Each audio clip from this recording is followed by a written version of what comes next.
It has been a very interesting couple of weeks.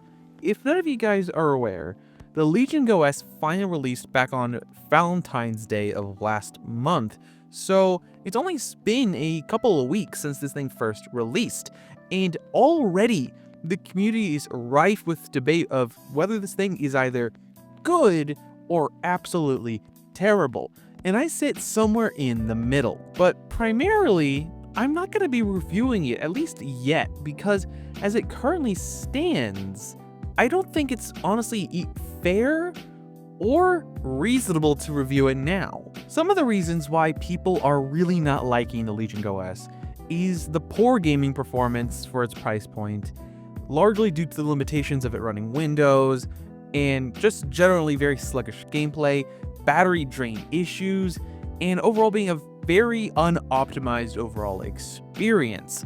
And even compared to something like the Steam Deck, it is mostly compared to in performance-wise. So not being as good as that really isn't a good thing. First, let's go into why the community does not like the performance for the Legion Go S.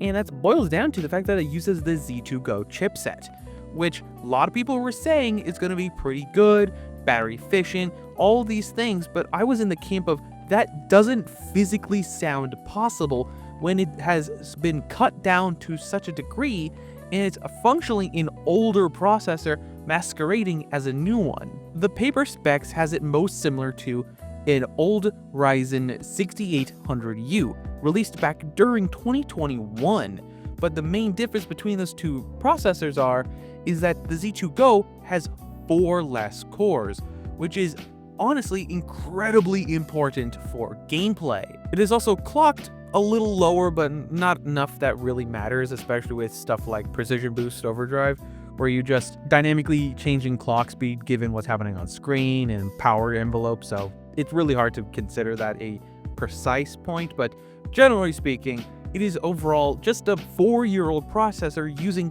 4-year-old technology.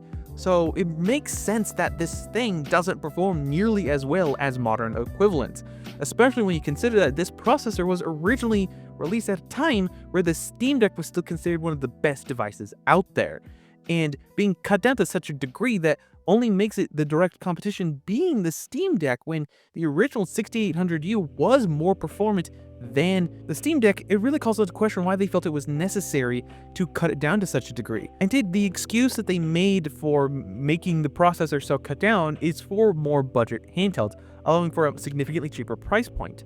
But when this device cost $730, that just doesn't make a lot of sense. The version of the Legion Go S that is currently available comes with Windows, 32 gigabytes of RAM, and 1 terabyte of storage, which 1 terabyte is quite nice, but it is an upgrade that you might not necessarily need or want to pay for.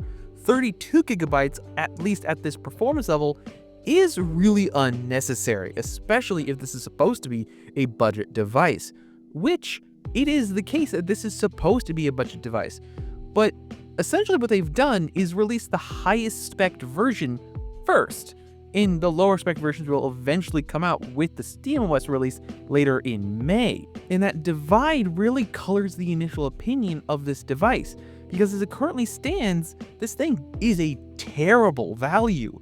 It is like $70 away from being an ROG Ally X, which is one of the highest performing PC handhelds out there, which makes no sense. If you're buying this device, might as well pay the extra $70 to get yourself an ROG Ally X, because it's more than double the performance of this thing. Or just buy an original ROG Ally or a Legion Go. If you wanted budget, get a Steam Deck. It performs close enough to the point where it honestly is hard to tell the difference. That makes you consider, what is even the point in spending so much money on this device? Essentially what they've done is, you know how expensive higher storage capacity iPhones are? They go in excess of like a terabyte of storage and cost like upwards of $1,200-$1,500.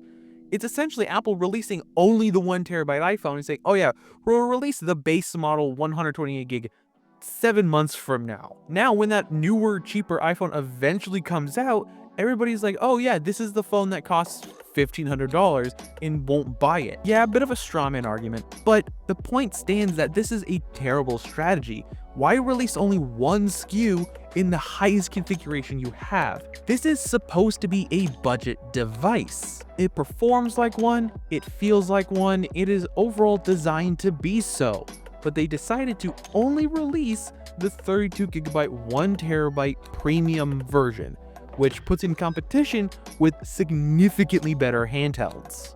Budget handhelds are supposed to be at maximum like $500, and that is the very tippity top of what I think anybody should be spending on a budget PC handheld. Most Legion Go's and RG Allies cost about $500 nowadays, which is a great deal, which both those devices perform significantly better than the Legion Go S. CNET had a great article talking about this.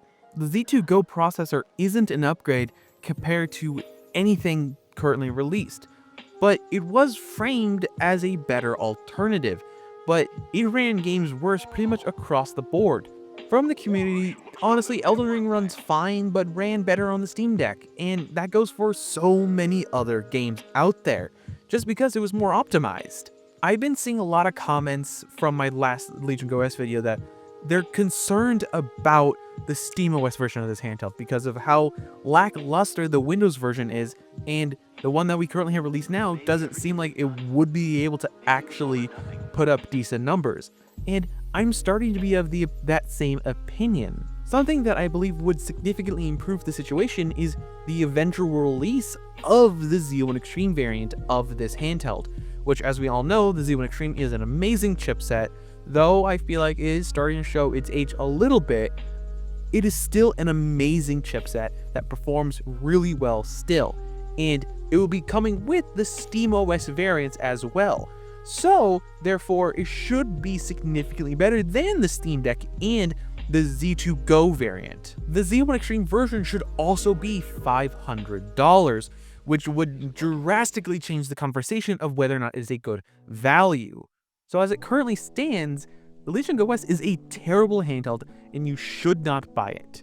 But when it comes out with the SteamOS version later this year, in May or springtime like that, it might be worth considering. But I would tell you all to wait for reviews, see how the community reacts, because as we all know with this, the current version, it is a terrible purchase. That's why I'm not going to be reviewing it until that new version comes out. Most of the community considers this device, at least this version, to be a massive disappointment for a myriad of reasons. But I would love to hear what you guys think. Are you disappointed in this device as well? Has this video made you decide to wait until the SteamOS version comes out? Even if you wanted it to have Windows still, wait for the Z1 Extreme variant to come.